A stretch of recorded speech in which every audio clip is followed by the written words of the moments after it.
अस्सलाम वालेकुम, welcome to artistic accountancy. आज हम बनाने जा रहे हैं cash book and advance excel. Cash book का क्या मकसद होता है? कैश बुक का मकसद होता है एक्यूरेट कैश का कंट्रोल करे, बेटर फाइनेंशियल डिसीजन देने में हेल्प करे, फ्रॉड प्रिवेंशन में हेल्प करे, यानी ट्रांजैक्शन इसमें क्लियर और ट्रांसपेरेंट होनी चाहिए। रिकन्सिलिएशन यानी इसके जो कैश आपके पास कैश इन हैंड्स जो होता है, इनवाइस के मुताबिक एक्सपेंस जो आप कर रहे होते हैं या बिल के मुताबिक जो आप पेमेंट्स कर रहे होते हैं, जो आपकी रिसीट्स आ रही होती हैं वो एक्यूरेट होनी चाहिए। ऑडिट कंप्लाइंस में हेल्पफुल होनी चाहिए और बिज़नेस ऑपरेशन को ये स्मूथ करने के लिए ये काफ़ी इफ़ेक्टिव होती है। अगर इससे मैनेजमेंट जो है वो सेटिस्फाई नहीं होगी तो बिज़नेस के ऑपरेशन जो, क्योंकि कैश की जो पेमेंट्स होंगी वो डिस्टर्ब होंगी और बिज़नेस के डे टू डे ऑपरेशन इसमें डिस्टर्ब होते हैं। तो आपकी आसानी के लिए हमने एक कैश बुक का फॉर्मेट बनाया है एडवांस एक्सेल में, जिसकी शक्ल इस वक्त आपकी स्क्रीन पे है। एक साइड पे हमने रिसीट्स ली हैं, दूसरी साइड पे पेमेंट ली हैं। इसके बाद हमने इसकी रिकन्सिलिएशन के लिए आप ये कैश के डिनोमिनेशन एक साइड पे रखी हैं और एट द एंड हमने इसके ओपनिंग बैलेंस लेके रिसीट्स का लिंक लगा के पेमेंट्स हमारे पास यहाँ आ रही हैं, हमने वो भी बैलेंस जो है दिखाया है और ये भी दिखाया है कि ये किस तरह रिकन्साइल होती है। यानी डिनोमिनेशन जो आपके पास उनका जो सम है वही आपका क्लोजिंग बैलेंस भी है जो यहाँ रिकन्साइल हो रहा है। तो आइए हम इस प्रैक्टिकल एक्सपोजर की तरफ जाते हैं। प्रैक्टिकल में हमने सबसे पहले जो है ये आपके लिए एक मास्टर शीट डेवलप की है।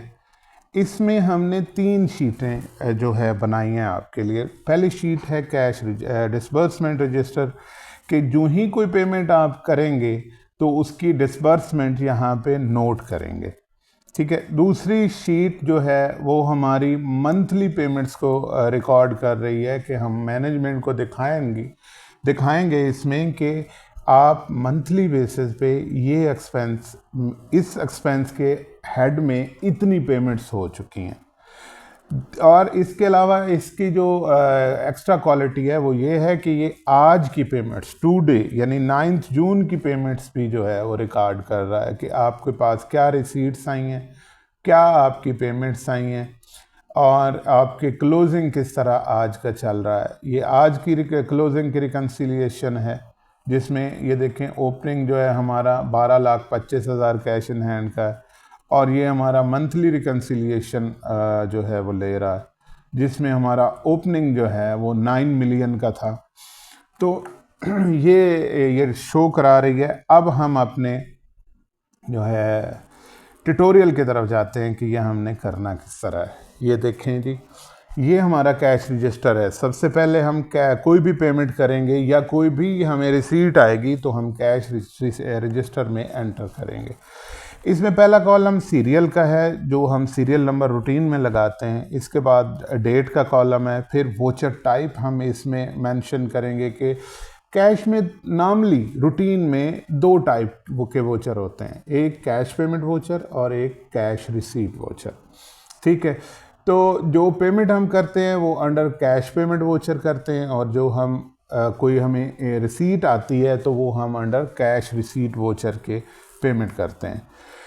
डेबिट अकाउंट डिस्क्रिप्शन यानी जो एक्सपेंस होगा इसमें वो डेबिट होगा और जो आपका कंट्रोल अकाउंट वोचर जो होगा, वोचर पोस्टिंग जो होगी, वोचर पोस्टिंग, ये जब आप वोचर बनाएंगे तो उसके ऊपर एक मैनुअल नंबर लगाते हैं आप कि ये वोचर पोस्टिंग नंबर है और पेड की स्टैम्प फिर लगा देते हैं। आगे नेक्स्ट ट्यूटोरियल में जब कभी इसके वोचर बनाने की बारी आई तो मैं आपको दिखाऊंगा कि किस तरह से ये वोचर मैनुअल वोचर भी बनता है।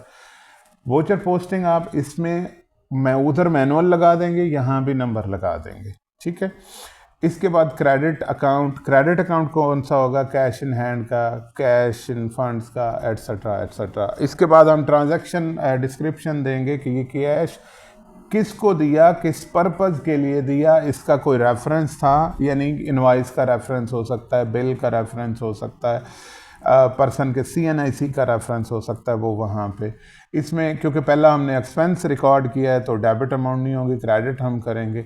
और यहाँ पे हमने फार्मूला लगाया हुआ है इज़ इक्वल टू ये, यानी ओपनिंग बैलेंस प्लस इसमें हम डेबिट यानी जो हमें रिसीट आएगी माइनस हम करेंगे अपनी एक्सपेंस को। ये हमने फार्मूला और पूरी शीट एप्लीकेबल किया हुआ है। अब हम पहली ट्रांजैक्शन यहाँ से रिकॉर्ड करते हैं अपनी मास्टर शीट से, ताकि आपको हम पहली ट्रांजैक्शन दिखा सकें। पहली ट्रांजैक्शन जो है वो हम मिसलिनियस एक्सपेंस में पेमेंट कर रहे हैं 1 जून को। तो उसमें वोचर जो है वो कैश पेमेंट वोचर टाइप हमने इसमें की है, मिसलिनियस एक्सपेंस हमने डेबिट किया है, वोचर पोस्टिंग नंबर हमने लगाया है CPV1182 और कैश इन हैंड पेटी कैश फंड या इसको जो है हम क्रेडिट कर रहे हैं। किसके अगेंस्ट पेमेंट कर रहे हैं, ये AC रिपेयर के अगेंस्ट पेमेंट कर रहे हैं। और हमारी डेबिट अमाउंट इसमें नहीं होनी, साफ ज़रा कैश बुक से ये क्रेडिट हो रहा है, तो हम क्रेडिट में 99,824 रुपीज़ की पेमेंट कर रहे हैं। ये हमने ट्रांजैक्शन कॉपी की और हमने ये ट्रांजैक्शन 1 पे यहाँ पे स्पेशल वैल्यू कर दी। ठीक है, इसने क्या इफ़ेक्ट डाला कि ये आपका 9,365,743 का बैलेंस था, तो उसने आपका ये बैलेंस कम कर दिया। ठीक है, इसी तरह हमने ये लार्ज डाटा पे किया है, 500 से ज़्यादा ट्रांजैक्शन हैं, तो हम इसी तरह बाकी सारी ट्रांजैक्शन एक हमने करके दिखा दी। कहते तो ये एक और भी जो रेवेन्यू की हमारी आ रही है, हम ये भी बताया देते हैं आपको। इसमें 1 जून को हमें कैश रिसीट हुआ है जिसमें हमने पेटी कैश फंड को डेबिट किया और इसका रेफरेंस नंबर हमने CRV 2003 लगाया। ग्रांट रिसीव्ड की है, फ़र्ज़ किया कोई गवर्नमेंट का डिपार्टमेंट है या हमारी आपकी कोई कंस्ट्रक्शन कंपनी है, उसमें आपको कोई ग्रांट आई है तो वो आपने रिसीव किया है। एडवांस रिसीव फ्रॉम क्लाइंट्स है, ये इसकी डिस्क्रिप्शन है, क्लाइंट ABCB कोई भी हो सकता है। तो 56,296 है। तो ये हम ट्रांजैक्शन उठा के अपने ट्यूटोरियल में ये भी हमने आपको रीड करा दी ताकि आपकी क्लियर अंडरस्टैंडिंग हो जाए। अब बाकी सारी ट्रांजैक्शन को हम उठा के यहाँ जल्दी से पेश कर देते हैं ताकि हमारी वीडियो का ड्यूरेशन जो है वो अट्रैक्टिव रहे, कम रहे। तो ये यूँ हम अपनी सारी ट्रांजैक्शंस को उठाएंगे और उठाने के बाद हम वहाँ पेश कर देंगे। ये हम इसको कॉपी पेस्ट करने लगे हैं। ये क्योंकि लार्ज डाटा था थोड़ा सा, इस वजह से ये पॉज आया। तो ये हमने पेश कर दिया अपनी सारी ट्रांजैक्शन को वैल्यू के तौर पे, और हमने देखा कि हमारा क्लोजिंग बैलेंस, ये कैश रजिस्टर मेंटेन होता जा रहा है और हमारा क्लोजिंग बैलेंस क्या आ रहा है। तो ये देखें जिस तरह ट्रांजैक्शन आ रही है उसी तरह ये कम या ज़्यादा हो रहा है, और हमारा कैश रजिस्टर का क्लोजिंग बैलेंस जो है वो 1,03,109 रुपये होगा। जो लास्ट डे की हमारी ट्रांजैक्शन होगी हम उसको इस तरह सेलेक्ट करके हम पेपर पे जो प्रिंट निकाल लेंगे, ये सिलेक्ट करके, ये देखें इस टोटल को हम सिलेक्ट करें और इसकी सेटिंग मैंने की हुई है। तो हम इसका प्रिंट जो है वो निकाल लेंगे। एक्टिव शीट आ रहा है तो मैं जो है सिलेक्शन कर दूंगा। ये सिलेक्शन का हम प्रिंट निकाल के तो इसका अपने वोचर्स के ऊपर लगाएंगे। इसके बाद हम क्या करेंगे, इसके बाद हमारे पास ये हमारा मंथली समरी जो है रेवेन्यू रिसीट्स एंड पेमेंट्स की वो आ रही है। तो हम क्या करेंगे कि इस पे फार्मूला लगाएंगे। फार्मूला हम ने सम इफ्स का जो है यूज़ किया है, तो इज़ इक्वल टू फार्मूला लगा देते हैं सम इफ्स। ये हम यहाँ पे आएंगे तो ये कह रहा है कि आपने कौन सी रेंज का टोटल करना है, क्योंकि ये पेमेंट साइड है तो हम क्रेडिट अमाउंट का जो है टोटल करेंगे, तो पूरे कॉलम को हम सिलेक्ट कर लेंगे। इसके बाद ये कहता है कि आपकी क्राइटेरिया रेंज 1 क्या होगी। तो क्राइटेरिया रेंज मैं वोचर की रिकग्निशन कहूँगा कि इस ब्लॉक से पेमेंट का वोचर सिलेक्ट करें। तो हम इसको पूरे कॉलम को सिलेक्ट करेंगे, कॉमा लगाएंगे, इन्वर्टेड कॉमाज लगाएंगे, CPV, हमने कैश पेमेंट वोचर का नाम दिया है CPV, ठीक है, और ये CPV को रिकॉग्नाइज करे। वो कहता है जी आपकी दूसरी क्राइटेरिया रेंज ये यहाँ पे क्या होगी। मैं कहता हूँ जनाब ये इस डेबिट अकाउंट से किसकी रिकॉग्निशन करे, ये रिकॉग्निशन करेगा इस मार्केटिंग एंड पब्लिसिटी की, ठीक है जी, और ब्रैकेट हम क्लोज कर देंगे। ये देखें 2.1 मिलियन का जो है हमारे पास ये एक्सपेंस है। तो ये सारा हम पे स्पेशल करके इसको फार्मूला पेश कर देंगे। ये सारे एक्सपेंसेस ने ले लिए, ठीक है। तो ये टोटल पेमेंट्स जो है 25.1 मिलियन की बनी। अब इसमें एक और भी है कि अगर हम चाहें कि क्रेडिट साइड पे कोई वोचर जो है हमारा आ रहा है, फ़र्ज़ किया किसी वोचर के रिवर्सल आ गई है कि हमने पेमेंट की थी बट वो पेमेंट रिवर्स हमने ले ली है, एंट्री भी जो है वो हम कर चुके थे, उसको पोस्टिंग नंबर दे चुके थे, तो फिर हम इसकी जो कंडीशन क्रेडिट की है उसको इसमें से माइनस कर देंगे, ठीक है। ये ज़हन में रखना है, यानी जो हमने जहाँ एक्सपेंस को पहचाना है, रिकॉग्नाइज किया, क्राइटेरिया रेंज ली है, वहाँ हम रिसीट से भी इसकी क्राइटेरिया रेंज लेके रेवेन्यू में से माइनस कर देंगे इसी एक्सपेंस को पहचान के। अब हम आ जाते हैं अपनी रेवेन्यू साइड पे। यहाँ भी सम इफ्स का फार्मूला लगाएंगे, is equal to sum ifs. तो किसको जो है सम करे, ये सम करेगा हमारी डेबिट साइड पे हमारी रेवेन्यू जो है आ रही है। तो इसको सम करे, किस लिए सम करे, तो हम कहेंगे अब हमारी जो वोचर की रिकॉग्निशन है वो हमारी क्रेडिट अकाउंट डिस्क्रिप्शन से हो रही है। ये क्रेडिट अकाउंट डिस्क्रिप्शन आ गई। यहाँ से किसकी रिकॉग्निशन करेगा, इन्वर्टेड कॉमास में cash receipt vouchers, CRV, sorry, इसमें से इसने हमारी रेवेन्यू को रिकॉग्नाइज करना है, इस कॉलम में से इसको रिकॉग्नाइज करना है, सॉरी, और फिर दूसरी रिकॉग्निशन भी करेगा इस कॉलम C कॉलम में से रिकॉग्नाइज करेगा किसको, CRV, और इन्वर्टेड कॉमास हम क्लोज करके ब्रैकेट क्लोज कर देंगे, एंटर कर देंगे, ये आपकी रेवेन्यू आ गई, ठीक है। ये जनाब हमने यहाँ पे स्पेशल फार्मूला कर दिया, सॉरी ये सारी वैल्यू हो चुकी हैं, कंट्रोल Z करते हैं, फिर कंट्रोल Z करते हैं। अब हम जो है क्योंकि 2 दफ़ा पेस्ट कर चुके थे तो ये हम फार्मूला को पेस्ट कर देते हैं और इसके बाद इसका सम हम लगा देते हैं। ये देखें जी, इतने का आपका सम आ गया। हमने अब आ गए हम अपना क्लोजिंग बैलेंस निकालने के लिए। हमारे पास ओपनिंग बैलेंस हमें पिछले महीने से पता है, जो हम यहाँ हर महीने शिफ्ट करेंगे, और उसके बाद हमारी रिसीट्स का फार्मूला इज इक्वल टू, हम यहाँ से रिसीट्स का फार्मूला लेके आ जाएंगे, ठीक है। एक्सपेंस हमारे पास ऊपर खड़ा है, ओपनिंग का हमें पता था, तो हमने फार्मूला क्या लगाया, is equal to opening plus receipts minus आपके एक्सपेंस, ये आपका 1,03,102 रुपये। अब आप अपने टिल को चेक करेंगे, आपके पास इतने हैं, तो हमने अपनी मास्टर शीट में एक डिनोमिनेशन बनाई हुई है आपकी अंडरस्टैंडिंग के लिए, कि आपने अपनी टिल में देखा कि आपके पास 5,000 के 16 नोट्स हैं, फिर 1,000 के 10 हैं, 8 हैं, ये सारी डिनोमिनेशन आप अपने यहाँ काउंट करके जो है शीट में डालते जाएंगे।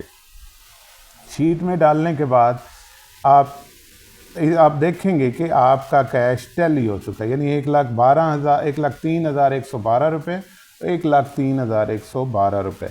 अब फास्टेस्ट एक चीज़ आपको बताया देते हैं कि अब ये मंथली समरी थी, अब हमने इसे आज के लिए लेना है, जो प्रिंट हमने साथ लगाना होगा। तो हम मूव और कॉपी इसी को कर लेते हैं एंड पे, ये हम करते हैं। अब ये हमारी इधर मंथली को हम डेली कर देते हैं, डेली, और इसमें एक ही कंडीशन जो है ऐड कर देते हैं सम इफ्स की, डेली कैश डिसबर्समेंट समरी। इसमें हम क्या ऐड कर देते हैं, इसको हम अनमर्ज करते हैं। अनमर्ज करने के बाद हम इसको ले जाते हैं यहाँ 2 तक और फिर मर्ज कर देते हैं, इसको भी अनमर्ज कर देते हैं। और इधर हम जो कहते हैं, इधर हम टू डेट जो है वो हम लेते हैं, यानी कि आज 6 टू डे का फार्मूला भी लगा सकते हैं, तो मैं 6 - 9 कर रहा हूँ।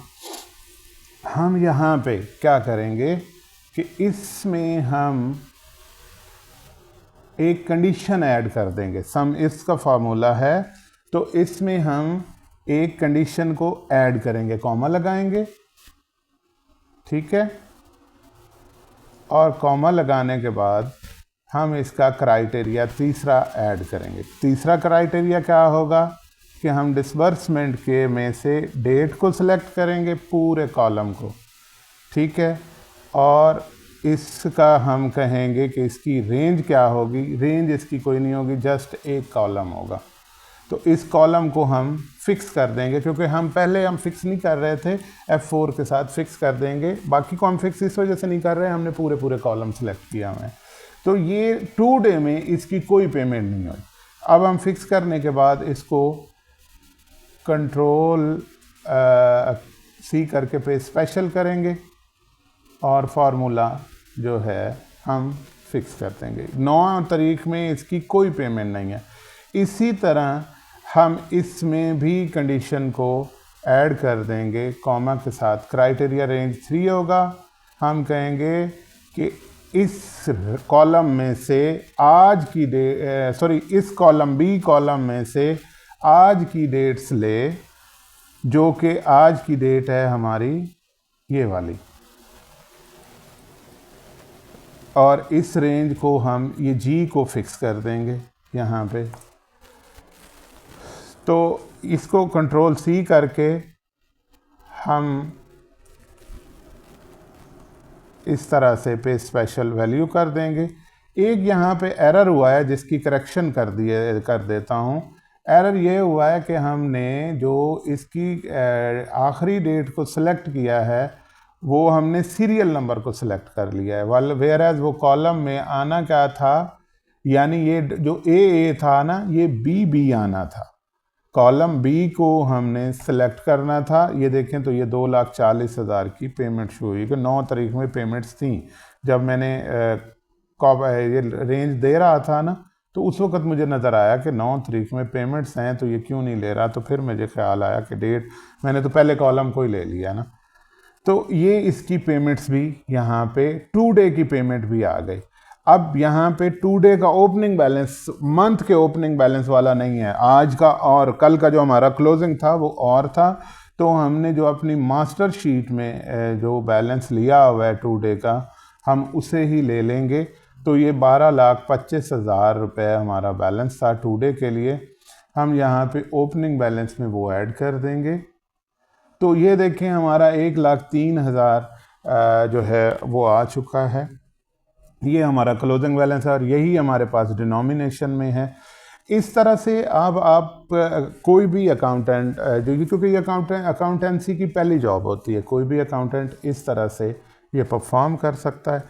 Thank you so much. इस तरह के फॉर्मेट अपनी ऑर्गेनाइजेशन में इम्प्लीमेंट कराने के लिए आप हमसे रब्ता कर सकते हैं। आपकी जो भी सिनेरियो होगा उस सिनेरियो के मुताबिक हम आपको फॉर्मेट और फार्मूलाज की इम्प्लीमेंटेशन करके आपकी जॉब को ज़्यादा इफ़ेक्टिव कर सकते हैं। ये हमारे लिए ऑनर होगा कि अगर हम आपके कोई काम आ सकेंगे। Thank you so much.